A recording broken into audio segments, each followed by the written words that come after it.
Buenas tardes a todos y a todas. Bienvenido y bienvenida una tarde más a esta conferencia dentro del ciclo de la segunda jornada histórica de la sexualidad que estamos realizando desde Sapere Aude. Hoy tenemos la suerte de estar con Juan Francisco Martos Montiel de la Universidad de Málaga. Bienvenido, Juan Francisco. Buenas tardes. Eh, Juan Francisco viene a hablarnos hoy sobre las pinturas eróticas en las termas suburbanas de Pompeya y todo este mundo que se ha ido y que se sigue poco a poco descubriendo, para acercarnos un poco más a cómo era la sexualidad y la vida en la antigua Roma. También está conmigo Celia, que va ahí llevando estas conferencias conmigo. Y, y bueno, como siempre, un poco el ritmo de la conferencia, la misma dinámica que las que se han estado haciendo anteriormente. Eh, Ahora Juan Francisco pasará a poner su ponencia y bueno, siempre, como siempre animamos a que para cualquier duda o aportación, pregunta que se quiera realizar, pues que os animéis a ponerosla por el chat.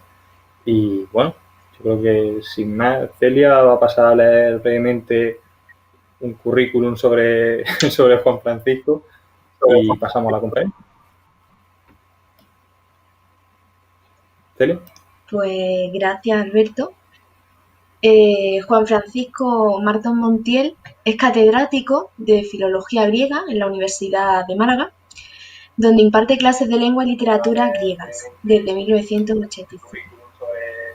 Su trayectoria profesional es muy extensa y junto a estas, pues ha habido pues, diversas traducciones, por ejemplo, de clásicos griegos como Estrabón, Aristófanes, Sexto Empírico y trabajos científicos, principalmente sobre literatura y filosofía griegas, aparecidos en formas de monografía y revistas especializadas.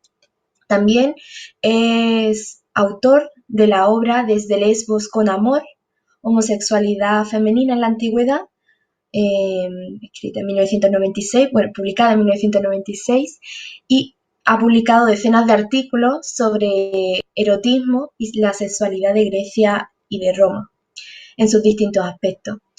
Tema sobre el que ha impartido también numerosas conferencias, seminarios y cursos de doctorado. En los últimos años ha colaborado en varios proyectos de innovación docente en diferentes universidades, tanto en la Universidad de Málaga como en la Universidad de Huelva, y bueno, relacionados con la renovación metodológica de la enseñanza de las lenguas clásicas. Ha sido investigador principal del proyecto I+D, sobre el erotismo y la sexualidad en los textos astrológicos grecolatinos, y actualmente dirige la revista Tamiris. Es una revista de didáctica de cultura clásica griega y latín, y es también secretario de la redacción de la Revista Internacional de Investigación sobre Magia y Astrología Antiguas. En cuanto a actividades de gestión y cargos representativos, pues ha sido secretario académico del Departamento de Filología griega y coordinador de la titulación del grado en Filología Clásica de la UMA, hasta 2016, junio de 2016. Posteriormente, asume el cargo de vicedecano de grado y de Política Lingüística de la Facultad de Filosofía y Letras hasta septiembre de 2020. Y desde entonces es vicesecretario de dicha facultad, además de haber sido durante más de 2 décadas secretario de la sección de Málaga de la Sociedad Española de Estudios Clásicos y también secretario de la Federación Andaluza de Estudios Clásicos. Bueno, pues esto es todo. Muchas gracias, Juan Francisco, por estar aquí. Es un placer y ya le dejo con su ponencia. Muy bien, muchas gracias Celia y gracias Alberto también. En general, gracias a la Asociación Juvenil y Cultural de Historia Sapere Aude por haberme invitado a estas jornadas históricas de la sexualidad, muy interesantes por lo que he podido saber por ellos y a través de algunos vídeos de charlas anteriores que ya he visto. En fin, siempre la sexualidad vende, ¿no? Siempre interesa, ¿no? Os voy a hablar, como ya se ha dicho y sabéis, sobre las pinturas eróticas de las termas suburbanas, pero bueno, antes hablaré también un poco en general sobre arte y erotismo en Pompeya y en la sociedad romana en general, ¿no?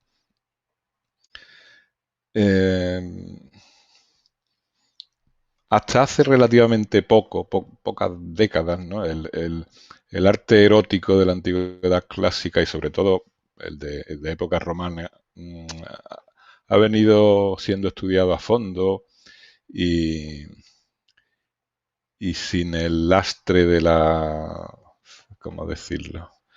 De la mojigatería miope de otros tiempos no tan lejanos, ¿no? En fin, pero hace, como digo, relativamente poco que eso se está estudiando así, ¿no? De hecho, todavía bastantes de los libros que sobre este tema tenemos hoy, podemos encontrar en las bibliotecas, se limitan en bastante proporción, ¿no? A ser una especie de colecciones de estampas eróticas, erótico-pornográficas, ¿no? En las que la mayoría de las imágenes están descontextualizadas, ¿no? De hecho, por citar algunos, o por lo menos porque veáis las portadas de algunos de estos libros a los que me refiero, ¿no? Hay algunos ya antiguos, casi de un siglo, ¿no? Como estos primeros de Forberg que tenéis aquí, ¿no? Que se limitan a ser, bueno, el primero, el Ars Erotica Veterum, es una simple colección de imágenes con una breve referencia o comentario al pie. El otro, el Glossarium Eroticum del mismo autor, es un vocabulario erótico, como dice el título, con ilustraciones, pero que no siempre son pertinentes, ¿no? Luego hay otros como el Eros Kalos o Roma Amor de Jan, creo que es Jan Marcadet, que son pues, ensayos sobre el erotismo en Grecia y en Roma, y con amplia profusión de imágenes, pero que no tienen mucho que ver con lo que se está diciendo en el ensayo, ¿no? Eso sí, son libros muy bien editados y las imágenes muy bonitas y en formato grande, ¿no? Y caros, y caros. Hay otros algo más recientes como los de Boardman y La Roca o Antonia Mulas o David Mundfield, que son quizás el de Boardman algo menos, pero sobre todo el de Antonia Mulas y los otros dos de Mundfield son obras en las que las imágenes sirven para ilustrar una selección de textos eróticos de la antigüedad clásica. En el caso concreto de la obra de David Mundfield, aunque se editó primero en griego y luego, al parecer, como un libro distinto en griego, digo, en inglés, y luego como un libro o pretendiendo ser un libro distinto en francés, pero en realidad se trata prácticamente del mismo libro, que hay mínimas variaciones en las ilustraciones y en algunos de los textos, pero muy escasas, ¿no? La verdad es que si se los interroga convenientemente, los testimonios que nos proporcionan las artes plásticas hablan con elocuencia acerca de las actitudes que los romanos tenían con respecto a una amplia variedad de cuestiones relativas a la esfera del erotismo y la sexualidad. Lo primero que destaca es precisamente la rica variedad de imágenes eróticas y sexuales que nos conserva el arte de época romana en una infinidad de piezas que van desde las múltiples representaciones de órganos sexuales, sobre todo del falo, a numerosas escenas amatorias, muy variadas y con distinta gradación erótica, ¿no? Protagonizadas por por personajes tanto humanos como divinos, ¿no? Esperad un momento que no veo el cursor. Ahora, ahora, sí, es que se me había perdido el cursor, no sé cómo. Bien. A la vez hay que destacar un hecho, que es que todos estos materiales se encuentran en soportes de muy diferente naturaleza. Hay pinturas, esculturas, bronces, espejos, mosaicos, lucernas, vajillas y otros objetos del ajuar doméstico, ¿no? Además de que muchas de estas representaciones se encuentran, como digo, en objetos de uso cotidiano, tienen la característica común de que en su mayor parte estaban concebidas para ser exhibidas, ¿no? Tanto a nivel público como, ya digo, en el ámbito doméstico. La mayoría de los romanos, ya fueran ricos o pobres, exhibían sin tapujos, incluso con orgullo en sus hogares, imágenes que hoy en día nunca expondríamos a la vista del público. Y no era infrecuente, además, contemplar en las tabernas o incluso en algunos templos y edificios públicos o en el desarrollo de ciertos rituales representaciones de órganos o de actos sexuales, ¿no? Sin duda, el mejor contexto para estudiar las imágenes eróticas de la antigüedad romana es la ciudad de Pompeya, que, como sabéis, fue horriblemente arrasada por el Vesubio el año 79 de nuestra era, y a la vez, de manera paradójica, ¿no?, y para alegría de arqueólogos e historiadores, casi milagrosamente conservada por el mismo volcán que la destruyó, ¿no? Por cierto, recientemente la arqueología ha demostrado que la destrucción de Pompeya, bueno, Pompeya, Herculano, Estabias y el resto de localidades de alrededor del Vesubio se produjo en el otoño del 79 y no en el verano, como siempre se había pensado, sobre todo por el texto de Plinio que describe de primera mano esa erupción y la destrucción ulterior, ¿no? No cabe duda de que la enorme cantidad de inscripciones, de pinturas, vasijas y todo tipo de objetos de uso cotidiano relacionados con la vida diaria de los antiguos pompeyanos y principalmente con la esfera del amor y el sexo son un documento de primerísima importancia para comprender estos aspectos en sus debidas proporciones, ¿no? Y sin embargo, muchos de estos objetos fueron encerrados durante siglos en los sótanos de los museos o incluso destruidos in situ, ¿no?, para apartarlos de las miradas de la gente por miedo a unos pretendidos efectos moralmente perversos, ¿no? Es el caso de esta pieza que veis aquí, ¿no?, una famosa escultura en mármol que representa al dios Pan uniéndose sexualmente a una cabra, ¿no? Se encontró en 1752 en la villa de los Papiros, en Herculano, perdón, y inmediatamente la metieron en una caja y el propio rey Carlos III de Borbón, que entonces gobernaba la zona, ¿no?, es el reino de Nápoles, ¿no?, se la confió personalmente a un escultor, Giuseppe Canar, que era el que supervisaba entonces los trabajos de restauración, ¿no?, y además le encargó que la guardara en el Museo de Portici, que lo habían creado hacía poco, ¿no?, junto a Herculano, ¿no?, y le dijo que no se la mostrara a nadie, ¿no?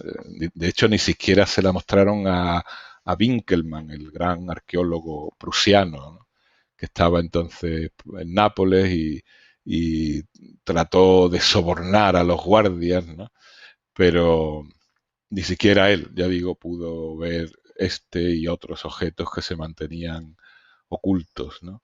Este en concreto, hay documentos de la época que dicen que los pocos que la habían visto la consideraban muy bella, pero lascivísima, ¿no? Dice con un superlativo, ¿no? Lo mismo ocurrió con las pinturas, que en su mayoría fueron arrancadas de las paredes y conservadas sin indicación de proveniencia, ¿no? Y claro, y esto dificultaba bastante dificulta, ¿no?, bastante su interpretación, ¿no?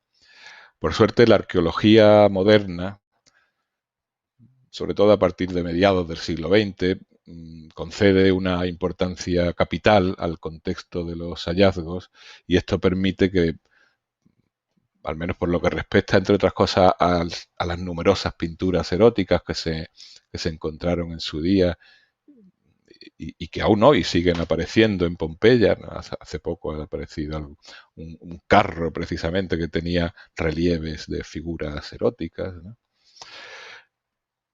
Esto, como digo, hace que podamos contemplarlas en su ubicación original y permite a su vez comprender mejor su sentido y su función. Y esto lo podemos comprobar perfectamente en un sonado hallazgo pompeyano de finales del siglo XX, como es el conjunto de pinturas eróticas de las termas suburbanas de Pompeya.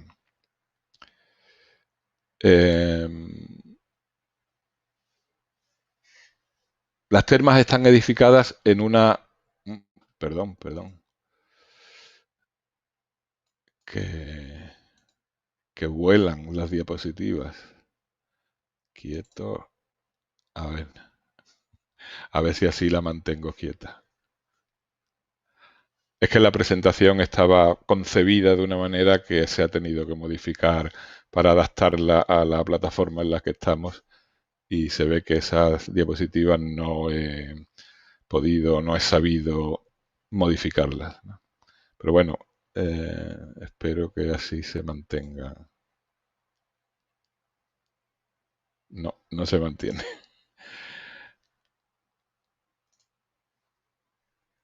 Vale. Se me ocurre una cosa aquí para que no moleste mucho.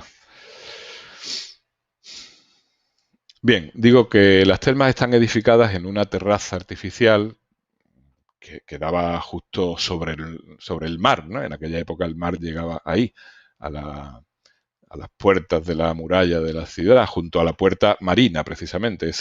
Ese camino que ven ahí en el ángulo inferior derecho que sube, pasa por una puerta y accede a la ciudad de Pompeya, y esa es la puerta marina, precisamente porque era la que daba al mar, ¿no? Está en el ángulo suroeste de Pompeya, ¿no?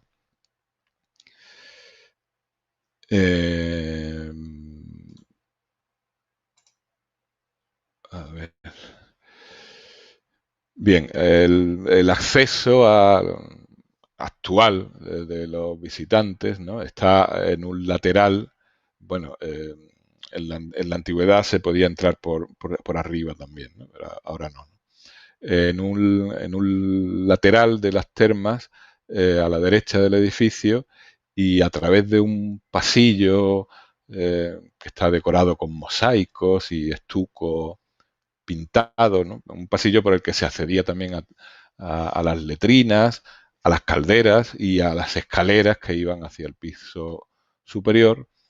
Este pasillo, como digo, conducía hasta el vestuario, el apoditerion, ¿no? Lo llamaban los latinos con una palabra griega, ¿no? El desvestidor, ¿no? Literalmente, ¿no? El desvestidor, apoditerion. El apoditerion, que es este, estaba decorado también con estuco y concebido con un solo sector. Es decir, era unisex, era tanto para hombres como para mujeres, ¿no? Al contrario que otros edificios termales de Pompeya, anteriores a él, de construcción anterior, como son las termas del Foro, muy visitadas en la actualidad, y las termas de Estavias, que tienen dos sectores, dos zonas, una para hombres y otra para mujeres, ¿no? Pero igual, es decir, con una sola zona para hombres y mujeres, que otros edificios termales recientes como las termas centrales, que en el momento de la erupción del Vesubio estaban en construcción, ¿no? y tenían solo un vestuario, una sola zona en el vestuario para unisex, ¿no? Bien, pues justo aquí, adornando el vestuario, están las pinturas que han hecho célebre este monumento y lo han convertido probablemente junto con el Lupanar de Pompeya en uno de los sitios más visitados de esta ciudad, sobre todo en los últimos años. Se trata de un conjunto pictórico, erótico, de gran interés, realizado probablemente en época neroniana y retocado luego en época vespasiana, ya a principios de la segunda mitad del siglo I, ¿no? Que fue sacado a la luz entre 1985 y 1987, gracias a los trabajos de una arqueóloga italiana, Luciana Jacobelli, ¿no? Bueno, en realidad la existencia de las termas se conocía ya al menos desde la década de los 50 del siglo XX, ¿no? Pero la iconografía erótica no se descubrió hasta el 85, cuando empezaron a realizarse excavaciones sistemáticas, y los resultados de la arqueóloga Jacobelli se publicaron entre el 91 y el 95, ¿no? En diversos artículos, y luego en el 95 un libro muy bueno, no muy extenso, pero muy detallado y muy preciso, que publicó, que se llama precisamente eso, ¿no? Las termas suburbanas de Pompeya, ¿no? Y luego, bueno, en cuanto al monumento, se abrió al público en noviembre de 2001.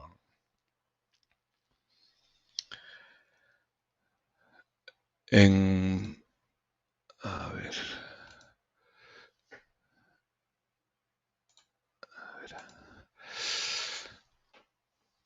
Bueno, desde el mismo momento de su descubrimiento, las pinturas han sido objeto de debate, ¿no? Un debate, por decirlo de forma muy resumida, en el que los estudiosos contraponen o se contraponen por parte de los estudiosos dos interpretaciones sobre la función de estas pinturas, ¿no? Una interpretación que ve en ellas un papel puramente ornamental y sobre todo lúdico, ¿no? para alegrar a la clientela de las termas, ¿no? Y otra interpretación, en cambio, que las considera una especie de catálogo o escaparate de las, digamos, de las prestaciones que se ofrecían allí por los esclavos, tanto hombres como mujeres, que trabajaban en el interior del edificio, ¿no? Un edificio que sería una especie de burdel en cuya planta superior se ejercería la prostitución, ¿no? De hecho, en la parte de arriba, la zona que da a la calle, se han encontrado diversas inscripciones de, en fin, anuncios de prostitutas, ¿no? Algunos muy curiosos, ¿no? Pero bueno, no me voy a adelantar acontecimientos, porque aparte de estas pinturas, que desde noviembre de 2001 se pueden ver finalmente en su contexto, restauradas bastante bien, ¿no? Tras años de trabajos, la visita al monumento es también impactante por la belleza que tiene el edificio, ¿no? El conjunto, por cierto, desde el verano de 2011, creo, 2010 o 2011, admite, en fin, tienen programadas visitas nocturnas también, ¿no? Quizás para darle mayor, no sé, autenticidad al conjunto, ¿no? Bueno, a ver. A las termas se entra a través del vestuario, como digo, una sala rectangular donde los clientes depositaban la ropa en cajas de madera que estaban colocadas a media altura sobre una especie de tabla o balda, ¿no? De hecho, se han encontrado restos de esas baldas y de los enganches que tenían, los enganches de hierro con los que estaban adosadas a las paredes, ¿no?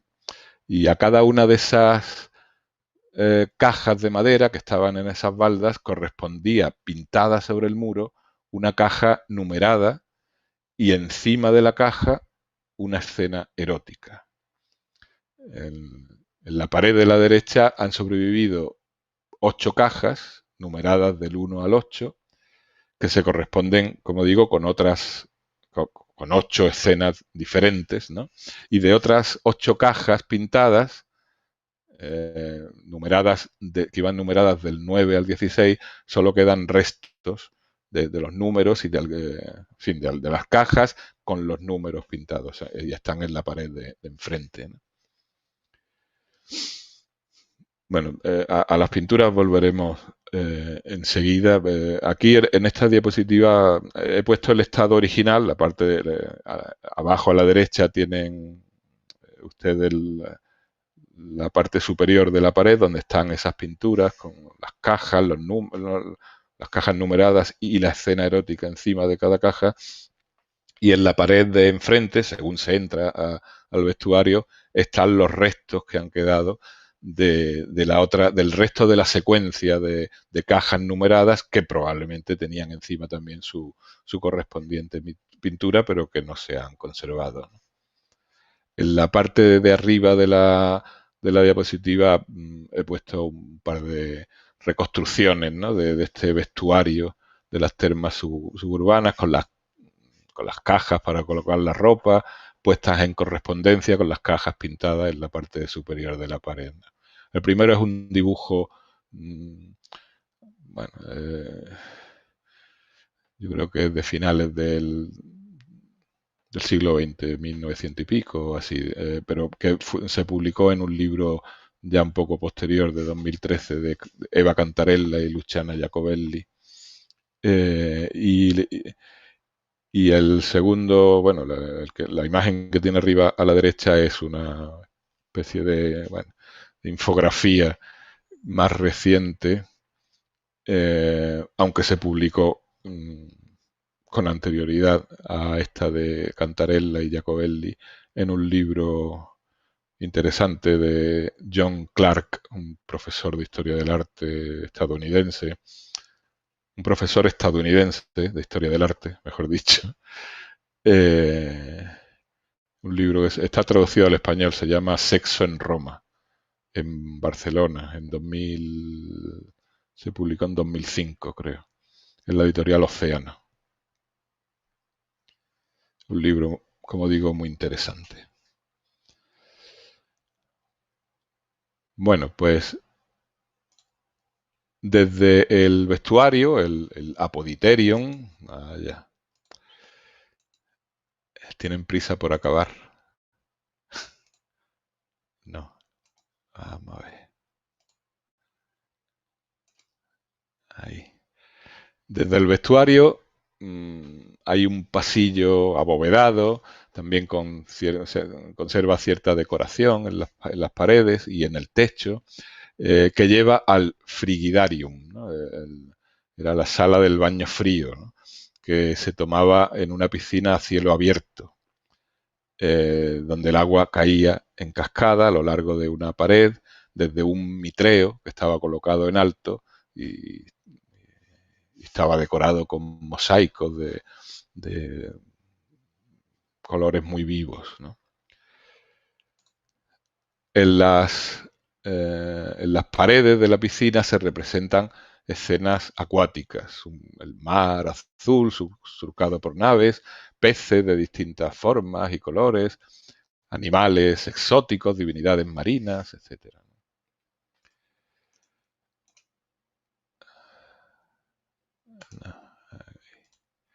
Que tengo que tener cuidado de que no se me vaya.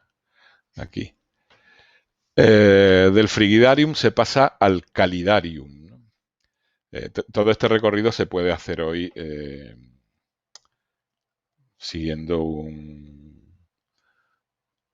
como ven ahí en la diapositiva superior derecha, un caminito, ¿no? que han instalado, porque en la zona, en los primeros años, incluso los primeros meses en que se permitió la visita, estaba muy, en fin, era muy dificultoso el acceso, ¿no? Ya en una segunda restauración, unos años después, lo pusieron más accesible al público, ¿no? Bueno, pues este es la sala siguiente es el caldarium o calidarium, ¿no? Que es una habitación caldeada, bastante amplia, iluminada con ventanales que tenían vidrieras que daban al mar. Recuerden que esto estaba justo en la orilla del mar, ¿no? Luego se pasaba al tepidarium, que es la habitación cuyas imágenes tienen ustedes abajo, en la diapositiva, abajo. Este era un baño de agua tibia, ¿no? A continuación se pasaba al laconicum, que era una sala caliente y seca, que se ha conservado bastante, bueno, relativamente bien, ¿no? Con muchas pinturas de vivos colores todavía, ¿no? Y por último se llegaba a una gran piscina. A ver, que se me va. Ahí. Una gran piscina de agua caliente también, que estaba, por supuesto, cubierta, aunque actualmente está al aire libre porque la zona superior de esa parte del edificio no se pudo recuperar, ¿no? Y una piscina que estaba realizada, al igual que otro edificio similar en Herculano, de las termas de Herculano, con una técnica que mediante una doble cámara mantenía constante la temperatura del agua. Bueno, este es el marco general, ¿no? El edificio donde están, donde se encuadran estas pinturas eróticas, las debatidas pinturas eróticas, ¿no? Situadas, como he dicho, justo a la entrada de las termas, en el vestuario, en las paredes del vestuario, ¿no? Donde a la vista de los hombres y mujeres que diariamente la utilizaban, se representaron una serie de escenas sexuales explícitas, numeradas, como he dicho, del 1 al 16, aunque solo se nos han conservado las 8 primeras, y aparentemente en orden creciente de clímax, ¿no? Aunque luego analizaré algunas de estas escenas con más detalle, por ahora digamos que la escena 1 que tienen ahí y la 2 representan una relación heterosexual. La 1 es la postura conocida como Venus péndula o caballo de Héctor, ¿no? Es decir, la mujer sentada ahorcajada sobre el hombre, y la segunda de coito a tergo, ¿no? Coito a tergo en posición semisupina, ¿no? Las dos siguientes escenas representan sexo oral. Una de felación, la escena 3, y luego la otra, la escena 4, de cunilingus. Y las escenas 6 y 7 representan sexo en grupo. 2 hombres y una mujer en la 6 y 2 hombres y 2 mujeres en la 7.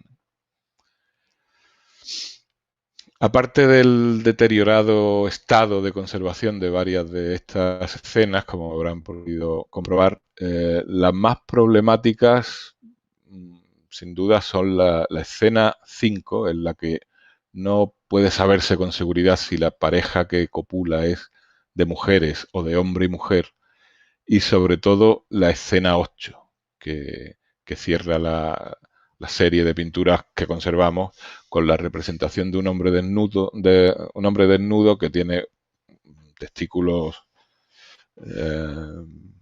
exageradamente grandes, ¿no? Y que parece estar como echado en una mesa o medio sentado y leyendo un libro, ¿no? Como dije al principio, desde las primeras excavaciones en Pompeya, la costumbre era que las pinturas fueran arrancadas de la pared en el momento del descubrimiento y se conservaran sin indicación de su proveniencia. Dada la casi total imposibilidad de contextualizarlas, hasta hace poco se pensaba que las escenas eróticas se pintaban solo en los lupanares o en los dormitorios privados, ¿no? Porque estos eran los únicos lugares en los que se sabía con seguridad que algunas de ellas se habían encontrado, ¿no? Y por tanto se decía que la función de las pinturas eróticas era fundamentalmente de estímulo sexual, ¿no? Pero en las termas suburbanas el erotismo aparece en un contexto no sé, ligeramente diferente, ¿no? Para los romanos las termas eran principalmente un lugar de bienestar físico, de relajación, de encuentro social. En principio, al menos, no tenía una relación directa con el sexo, ¿no? Y entonces los estudiosos se preguntan cuál era la razón de decorarlas con escenas eróticas, ¿no?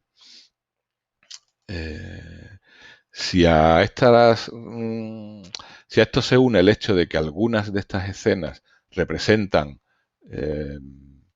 relaciones o acoplamientos que constituyen un unicum en el arte erótico romano, como relaciones de grupo, sexo oral, amor lésbico, pues no es de extrañar que surgiera desde el principio la hipótesis de que las termas suburbanas albergaron un lupanar, ¿no? Una hipótesis que ponía las cosas en su sitio, ¿no? Estas escenas eróticas se encontraban en su contexto habitual, ¿no? Pero no todos los estudiosos están de acuerdo con esta explicación inicial, empezando por la propia Luciana Jacobelli, que en su libro de 1995, tras constatar la inexistencia en el edificio de cubícula, son estas, ahí tienen en la diapositiva, ¿no? Pequeñas habitaciones que se usaban habitualmente por las prostitutas para recibir a sus clientes. Y tras analizar también Jacobelli la función del erotismo en Roma, que es en parte diferente de la que hoy le atribuimos, defiende que las termas suburbanas eran un local honesto y frecuentado por la clase media, ¿no? Porque, bueno, los ricos tenían sus propios baños privados, ¿no? Y rechaza Jacobelli que la presencia de las pinturas eróticas baste para demostrar lo contrario, ¿no? Para Jacobelli, al igual que para otros estudiosos como Eva Cantarella o Antonio Barone, antiguo superintendente, en fin, capo, ¿no? de las excavaciones en Pompeya y la región circunvesuviana, ¿no? Para estos autores, digo, el erotismo en Roma no servía solo para estimular la sexualidad, sino que era también, bueno, el erotismo, la representación del erotismo, ¿no? No solo para estimular la sexualidad, sino que servía también como juego, chiste, pretexto para bromas picantes, y esto vendría demostrado precisamente por las propias termas suburbanas, ¿no? Las escenas eróticas en el vestuario de las termas, con su correspondencia numérica, servirían en realidad básicamente, según estos autores, para señalar de una manera a la vez festiva y decorativa las cajas de madera numeradas para las ropas. Para tratar de comprender esta asociación entre números y figura Eweneris, ¿no?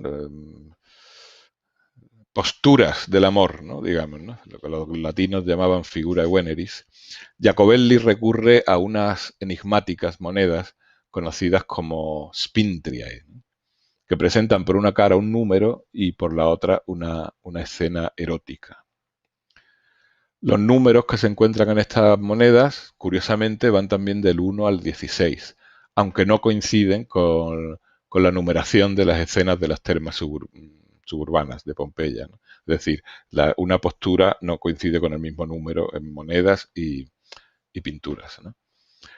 De estas monedas se conservan unos 200 ejemplares, ¿no? Monedas de este tipo realizadas en cobre o latón y con medidas que oscilan entre los 16 y los 24 milímetros. Es decir, son de diámetro, ¿no? Son pequeñitas. Su fecha de acuñación suele situarse grosso modo en el siglo I después de Cristo, pero la verdad es que no hay datos objetivos que permitan una datación más precisa. Pues bien, en su libro, Jacobelli, tras recordar la opinión generalizada,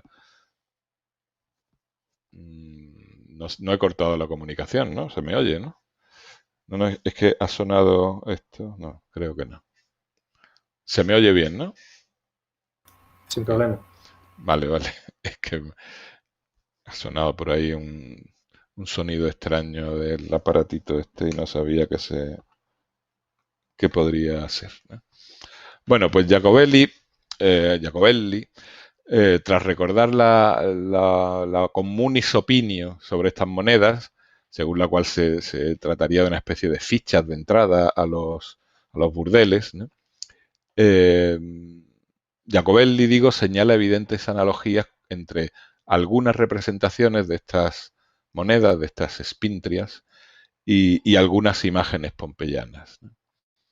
La asociación entre número y figura erótica, por tanto, no era algo inédito, ¿no? Y sobre esto Jacobelli avanzó una hipótesis, ¿no?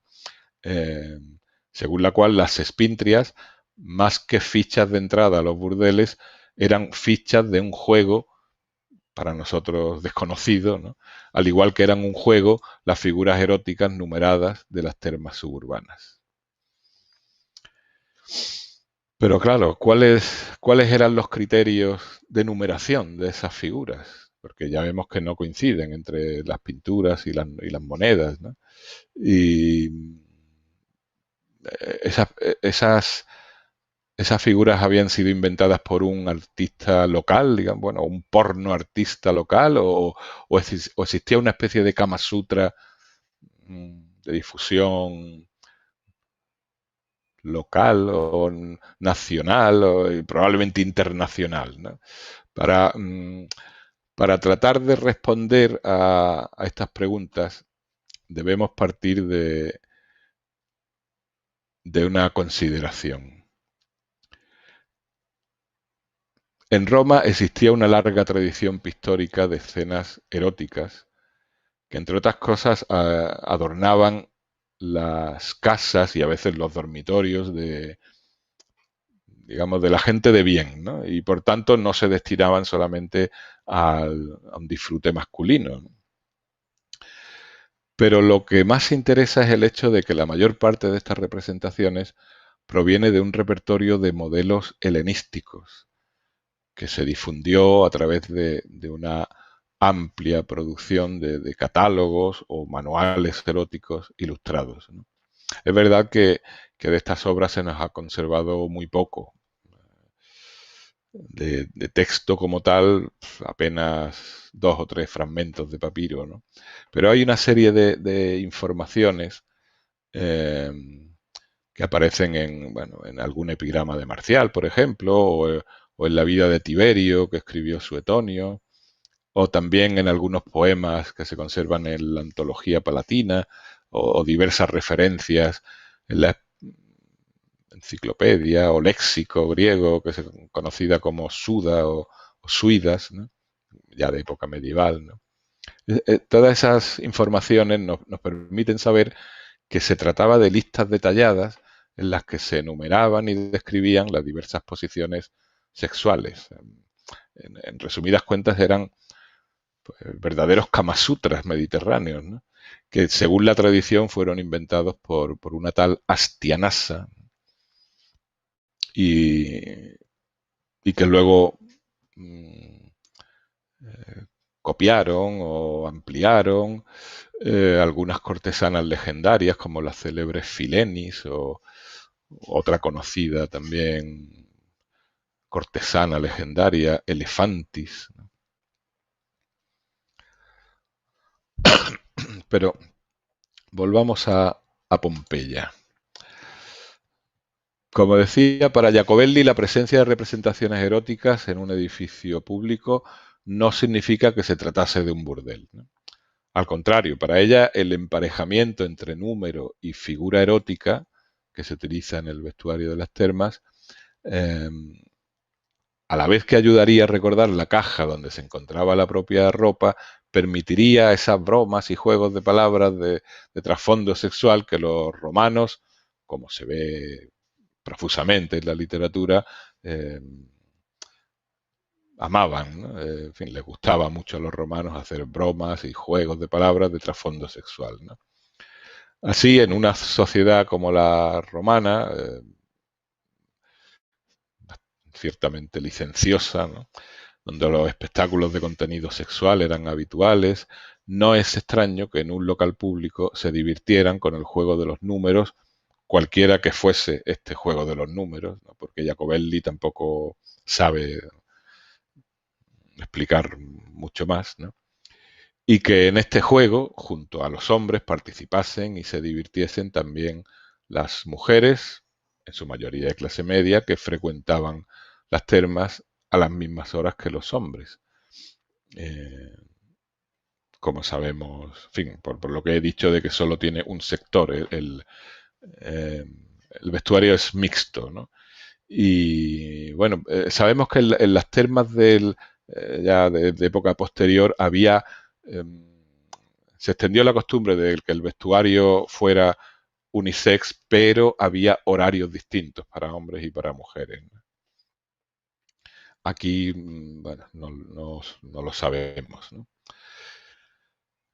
En resumen, Jacobelli rechaza que los baños fueran un prostíbulo y que las imágenes, por tanto, tuvieran una función de estímulo sexual o simplemente de muestrario de los servicios que se ofrecían en el interior de las piscinas.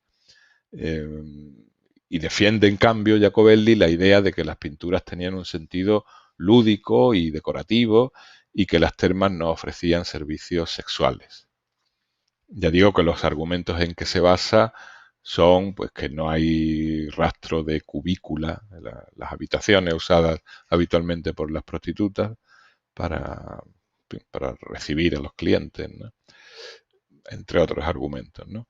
Según esta visión, expresada por Jacobelli, pero ya digo que comparten otros estudiosos, las termas serían un lugar honesto y ajeno a la prostitución. Y los dibujos situados sobre los cajones de madera donde se dejaban las ropas servirían simplemente de recordatorio y en todo caso subrayarían el gusto romano por las bromas y la ironía de índole sexual y su, digamos, abierta concepción de la sexualidad.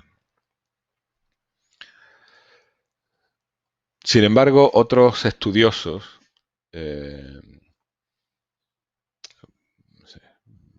pienso en Vincenzo Scarano, Pietro Giovanni Guzzo y otros, ¿no?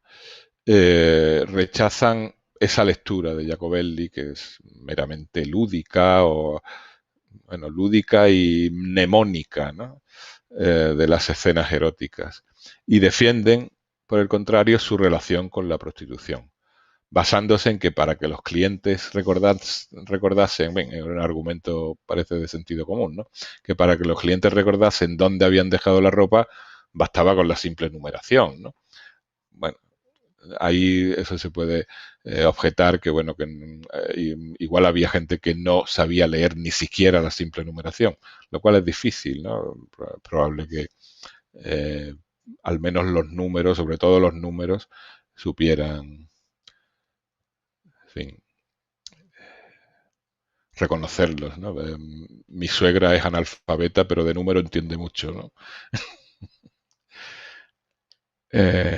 Bueno, y también se basan en la existencia de múltiples testimonios literarios que presentan los baños como lugar habitual para el ejercicio de la prostitución.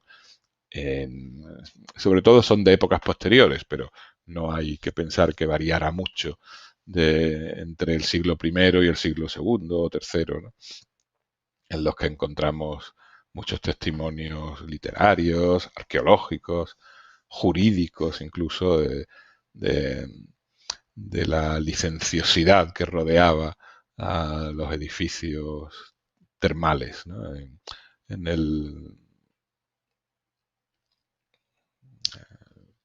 general, en el Imperio Romano, ¿no?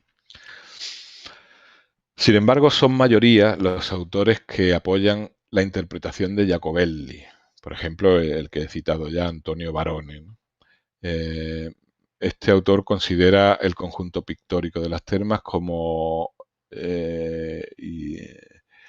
bueno, lo dice en italiano, un intento paródico en escenas de desconcertante crudeza sexual, dice, ¿no? En fin, unas escenas que en correlación con los números permitirían al público, incluso al que fuera totalmente analfabeto, recordar mejor y más agradablemente el sitio donde habían dejado la ropa, ¿no? Entonces, bueno, según este autor, más que, aunque tenían también una utilidad práctica estas representaciones, no eran tanto, no tendían tanto a suscitar el deseo como la hilaridad, ¿no? En los espectadores, ¿no? Así piensa también John Clarke, que ya he mencionado antes, el profesor de Historia del Arte, ¿no?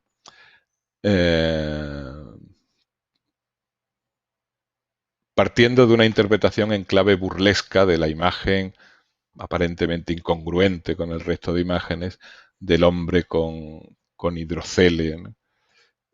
Esta imagen, la escena 8, ¿no? Según Clarke, se trataría de la caricatura de un, dice, a literary man, perhaps a poet, ¿no? Un hombre literato, ¿no? Un literato, ¿no? Quizás un poeta, leyendo un manual de sexo, dice, a sex manual, ¿no?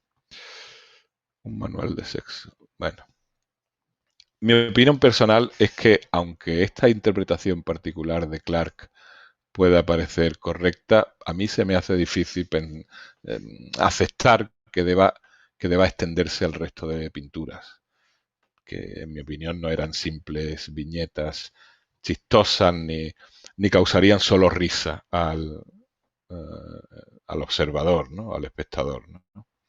Además, vamos a suponer por un momento que no se hubiera conservado la imagen de este poeta erótico, ¿no? Al igual que se han perdido las otras 8 que componían el conjunto pictórico, que no se hubiera conservado esta. ¿Se habría defendido entonces con igual brío, con igual vehemencia la lectura lúdica e irónica de las pinturas? Yo creo que no. Además, un análisis pormenorizado y atento de las pinturas permite encontrar bastantes elementos que las conectan con el mundo de la prostitución antes que con una simple función mnemotécnica o lúdica o irónica, ¿no?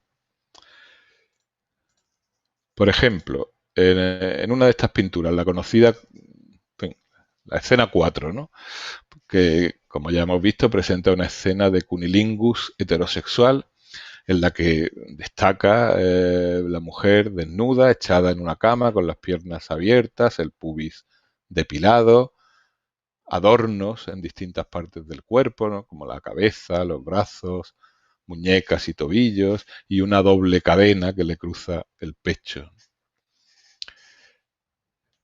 Y frente a esta mujer, un personaje masculino totalmente vestido, agachado a sus pies, practicándole el cunilingus.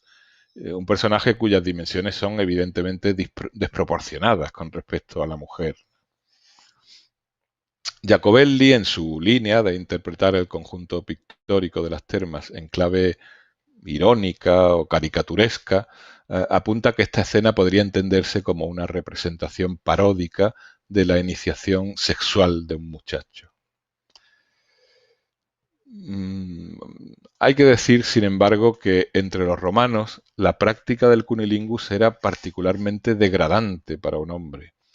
Y eso está atestiguado por numerosas referencias literarias y epigráficas a esta práctica, que son normalmente de carácter injurioso. Y además existen diversos grafitos pompeyanos referentes a prostitutos que ofrecen este servicio sexual a mujeres por un módico precio, ¿no? Ahí tienen algunos, ¿no? Hay un libro muy bueno de McGinn, se llama La economía de la prostitución en el mundo romano, es del año 2004, que tiene al final como apéndice al volumen un catálogo de posibles prostitutas de Pompeya, ¿no? Y en ese catálogo se recogen prostitutas y prostitutos también, ¿no?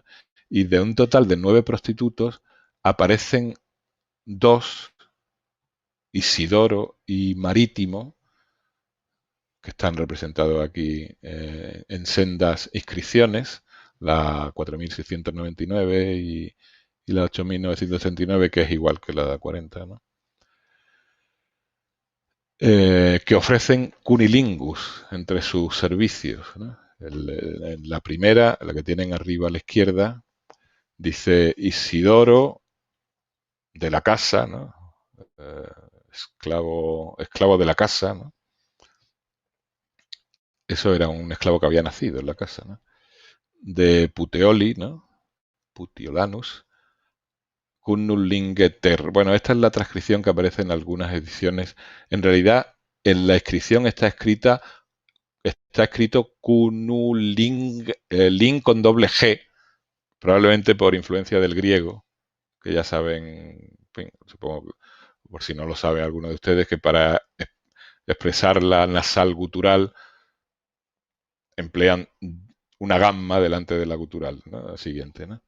Entonces, en latín lo han escrito doble G, pero debe leerse como se leerían en griego. Cunnulingeter. Esto a veces se ha interpretado como cunnum lingit ter, ¿no? Lame el coño 3 veces, ¿no? O lame podría ser presente indicativo o lame tú, un imperativo, ¿no? Lame tú 3 veces el coño. Hay, sin embargo, quienes lo interpretan como un nombre de agente, cunnulingeter, empleando un sufijo de nombres de agente que aparece en otras palabras también del ámbito de la prostitución y tal, como lupatria, ¿no? Lupatria, ¿no? Y que procede del... Lupatria significa puta, ¿no? Ramera, del lupa y el sufijo tria, sufijo femenino de agente, igual que el sufijo ter es sufijo masculino de agente de origen griego, ¿no? Entonces hay quienes interpretan esto no como que el tal Isidoro lame 3 veces el coño, o un coño, sino que es un coñilametero, ¿no? O un coño lameteador, ¿no? O algo así, ¿no? Que lame coños, ¿no? Como nombre de agente, ¿no? Y en cuanto al siguiente, bueno, pues ahí dice Maritimus, marítimo, lame coño, asibus quatuor. Bueno, esto se puede interpretar de 2 maneras, o se ha interpretado por los estudiosos de 2 maneras. porque el número, los numerales, aquí aparecen 4 palotes, que es el 4, ¿no? No se escribe una I y una V, sino 4. 4 I's, ¿no? O 4 palotes. Esto se puede leer como marítimo lame coño por 4 ases, y luego Virgines admitted es acepta vírgenes. Pero otros estudiosos lo interpretan porque entre los 4 palotes hay cierta separación y parecen 2 y 2, ¿no? Entonces lo interpretan como marítimo lame el coño por 2 ases. Y ahora, por 2 ases más, sobreentendido por 2 ases más, admite vírgenes, ¿no? Es decir, acepta vírgenes. A las vírgenes les cobraba un suplemento, digamos, ¿no?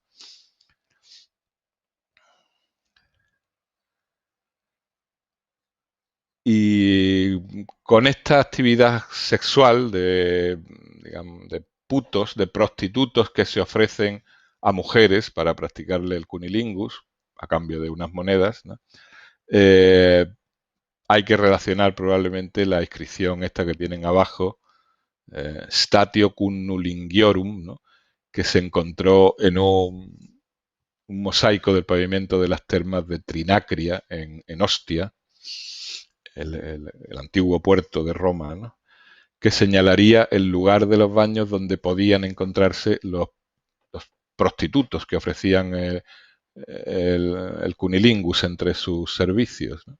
De hecho, Jacobelli parece implícitamente admitir esta interpretación, aunque dice bueno, que no es descartable una posible intención irónica de la inscripción, ¿no?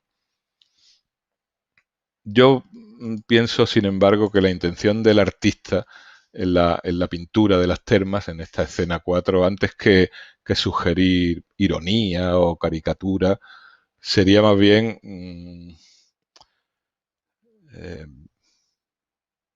dar testimonio de un servicio sexual que en la realidad se podía obtener fácilmente, ¿no? Y a la vez reflejar también la condición servil y degradada del prostituto que realiza el cunilingus. De hecho, Clark señala esta circunstancia, pero bueno, como así un poco como de pasada, e insiste en la interpretación de la escena en clave paródica o jocosa, ¿no? Otra de estas pinturas, la escena 7, constituye, como ya dije antes, un unicum en el arte erótico grecolatino. Tanto en general, porque reúne una serie de prácticas sexuales que los romanos consideraban impuras, ¿no? Como el coito homosexual y el sexo oral, ¿no? Además en sus 2 modalidades, felación y cunilingus, ¿no? Como también en particular, por lo que se refiere al menos a esta última práctica del cunilingus, porque se representa un cunilingus entre mujeres, algo que no tiene paralelos en la iconografía erótica antigua, ¿no?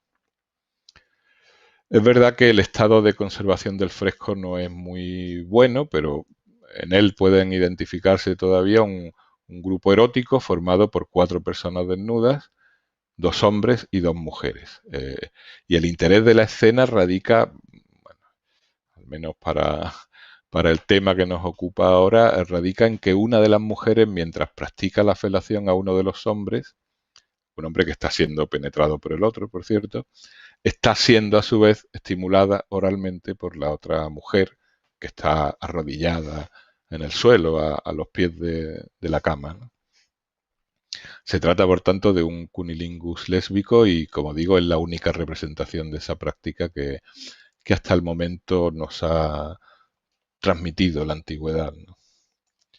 También en la literatura clásica tenemos solo un testimonio explícito de mujeres, de cunilingus entre mujeres, ¿no? Un epigrama de Marcial, hablando de la tríbada Filenis, ¿no? Que menciona también en otros epigramas, ¿no?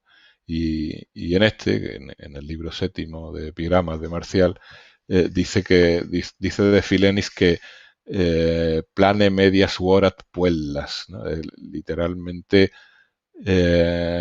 devora con ansia las entrepiernas de las muchachas, ¿no? Sería literalmente, ¿no?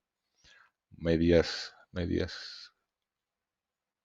puellas, ¿no? Las ingles, las entrepiernas de las muchachas, ¿no? Bueno, respecto a esta escena, la escena 7, John Clarke afirma que los romanos que contemplaran la escena se reirían. La mujer que hace el cunilingus es una prostituta o una tríbada del estilo de las que describe Marcial, ¿no? Y insistiendo en esa línea interpretativa lúdico-caricaturesca, sugiere la posibilidad de que, igual que había prostitutos que podían ser contratados por mujeres para hacer el cunilingus, algunas mujeres prefirieran contratar para esto los servicios de prostitutas, que, bueno, obviamente harían aquello para lo que se les pagara, ¿no? Pero esta sugerencia que Clarke deja en el terreno de la mera posibilidad se ve confirmada de nuevo por los graffiti pompeyanos, ¿no? Porque entre los que encontramos los nombres de al menos una o quizá 3 prostitutas que ofrecen cunilingus, ¿no? Una segura es Glico, esta que tienen aquí en la inscripción 3999 del tomo cuarto del CIL, ¿no? Dice Glico lame coño por 2 ases, ¿no? Por 2 ases. Y bueno, hay algunos autores, Antonio Barone y algún otro, creo, que entiende Glico como nombre masculino, pero no, ha sido demostrado por otros estudiosos que es una mujer, que no es un hombre, porque fijaros, en una inscripción que está muy cercana a la anterior, encontramos escrito Glico halicaria. Esto es, en fin, glico, en fin, una prostituta, una puta, una guarra, digámoslo así, con términos soeces, porque es un término soez, ¿no? Halicaria es eso, una prostituta, pero de baja ralea, ¿no? De bajo nivel, ¿no? Otras posibles son lais. Hay una inscripción interpretada a menudo, en fin, como si fuera lais, lame el coño, como si laidi fuera un vocativo, ¿no? Y lingue un imperativo. Y otras veces como lingit laidicunum, como lame el coño de lais, ¿no? Según interpretemos laidi como un genitivo o como un vocativo, puede tratarse de una mujer, una prostituta que se ofrece a lamer coños a otras mujeres por dinero, o simplemente de uno que le dice a alguien que haga esa acción con lais, ¿no? Con una tal lais. De todas formas, lais es también un nombre de prostituta, en fin, digamos, tradicional, ¿no? Muy extendido, ¿no? En general, los nombres de prostitutas que encontramos en Pompeya en su mayoría son griegos o de origen griego o de reminiscencias griegas, ¿no? Probablemente porque, bueno, lo griego daba un puntito de exotismo, ¿no? a la actividad de prostitución, ¿no? Bueno, ya digo, este tipo de análisis, se pueden aplicar este tipo de análisis a las restantes escenas y daría para mucho más. Pero bueno, vamos a concluir ya esta exposición aquí. resumiendo o expresando que mi único objetivo ha sido subrayar la importancia de las termas suburbanas de Pompeya y especialmente de su conjunto pictórico en el vestuario, ¿no? Y poner de relieve cómo los estudiosos, a la vez que destacan el valor extraordinario de estas pinturas, discrepan sobre la función que desempeñaban, sobre si era una función lúdica o una función lúbrica, ¿no? Digámoslo así, ¿no? Y nada más, gracias por su atención y si quieren preguntar o comentar lo que sea, estoy encantado de atenderlos. Muchas gracias a ti, Juan Francisco, por tu ponencia. Pasamos ahora, como siempre, a este turno de preguntas. Bueno, Celia no ha podido continuar con nosotros porque, en fin, no sé muy bien por qué los días en los que, como es el caso en Almería, las condiciones climáticas son un poco adversas, son un poco locuras, si se me permite la expresión. Comenzaré yo, si parece bien, a falta de ver si la gente pues, se va animando poco a poco en el chat, porque bueno, aprovechando porque precisamente tú, Juan Francisco, eres un conocedor del mundo griego y hacía esta referencia, ¿no? A que se percibe el mundo griego como algo exótico para los romanos y demás. Verdaderamente en el mundo romano, y está demostrado como has comentado tú, la sexualidad se vive de una forma relativamente abierta y con pocos tabúes o de una forma bastante habitual. Esto es así en otras sociedades, como es por ejemplo en la griega, en el día a día, hay este tipo de bromas, de juegos, está tan presente en la vida diaria. Sí y no. A ver, esta es una pregunta que me hacen con mucha frecuencia los alumnos. Porque a veces vienen los alumnos con la idea tan errónea de que Grecia y Roma, sobre todo Grecia, era una especie en fin, paraíso del amor libre o algo así, ¿no? Y no es así exactamente, ¿no? O sea, concebían el sexo de una manera más abierta que nosotros, o al menos que nosotros hasta hace muy poco tiempo, bueno, o que nosotros, dependiendo de en qué país o en qué cultura estemos, ¿no? Porque también depende mucho, nosotros occidentales, avanzados, que vivimos en un mundo, en un país, en fin, somos unos privilegiados con respecto a otros habitantes de la Tierra, ¿no? Pero todavía conservamos, aunque nuestras costumbres ya sean muy avanzadas y seamos más abiertos y menos pacatos, ¿no? O mojigatos con cuestiones relacionadas con el sexo, todavía arrastramos un lastre de siglos de la mentalidad judeocristiana que ha sido nefasta para la libertad en general, ¿no? También y especialmente para la libertad sexual, ¿no? Y para la concepción y consideración de la mujer, ¿no? Pero ya digo que tampoco, en fin, no todo el monte era orégano en Grecia y en Roma, ¿no? No es que aquello fuera un paraíso sexual, ya digo, ¿no? Había también si no tabúes, sí por lo menos en fin, gente que pensaba de una manera más retrógrada o que había ciertas costumbres que le parecían demasiado escandalosas. En fin, no sé, sin ir más lejos, el famoso amor griego, ¿no? La pederastia, ¿no?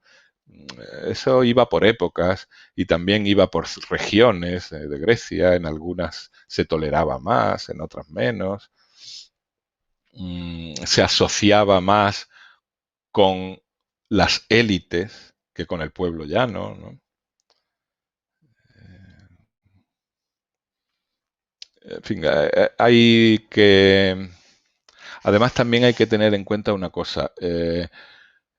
Quizá que explica, al menos en parte, esa actitud francamente abierta y nada remilgada respecto al sexo que tenían los griegos y los romanos, que era la estrecha relación que había entre sexualidad y religión. En fin, el sexo, el placer sexual se dice en griego ta afrodisia, literalmente las cosas de Afrodita. O sea, el placer sexual era un dios, era una divinidad, ¿no? El sexo estaba relacionado directamente, intrínsecamente, vitalmente con la reproducción, el sucederse de las estaciones, el renovarse de la naturaleza, y era algo, por tanto, totalmente natural, ¿no? Era algo divino. Divino en el sentido directo de la palabra, no, no en el metafórico, ¿no? Que también puede ser, ¿no? Bueno, habría mucho que hablar ahí porque hay que matizar mucho y tal. En fin, no quiere decir que los antiguos no fueran... Había también gente muy rigurosa o rigorista, ¿no? Y de hecho, muchas de las ideas que luego la concepción judeocristiana instauró como verdades inamovibles respecto al rechazo del placer sexual, la concepción del placer sexual como pecado y tal, están ya previamente en el mundo pagano, ¿no? Pasa que luego se ven casi como encumbradas y convertidas en verdades inamovibles, ¿no? Por el cristianismo, ¿no? Pero ya estaban previamente, ¿no? Bueno, no sé si he contestado a tu pregunta. Bueno, al menos en parte. Ya digo que es un tema muy amplio. Verdaderamente, claro, por supuesto que esto da para, para muchísimo conferencias. Además, pues bueno, la importancia que ha tenido y que tiene y el desarrollo que ha tenido la sexualidad en general es que es verdaderamente inabarcable. De momento parece que en este directo también es verdad que va con un poco de retraso, no hay más preguntas. Si te parece bien, Juan Francisco, vamos a dejarlo aquí de momento. Como la charla se puede seguir viendo en diferido, pues si hubiera a lo largo de los próximos días alguna cuestión más que la gente considere oportuno aportar, pues por supuesto te la haremos llegar, aunque sea con un poco de... Ya no en directo, así que solo queda por nuestra parte darte la enhorabuena y las gracias nuevamente por esta conferencia que nos has podido dar hoy. Y bueno, solo recordar que este sábado ya tenemos la última ponencia de este ciclo de conferencias, que es el caso de la sexualidad en Japón. Por supuesto, animar a la gente a que estén presentes una vez más y dar las gracias por vuestra asistencia. Muy bien. Gracias a vosotros por vuestra amable invitación. Y ha sido un placer. Igualmente. Venga. Cuelgo ya, corto la comunicación.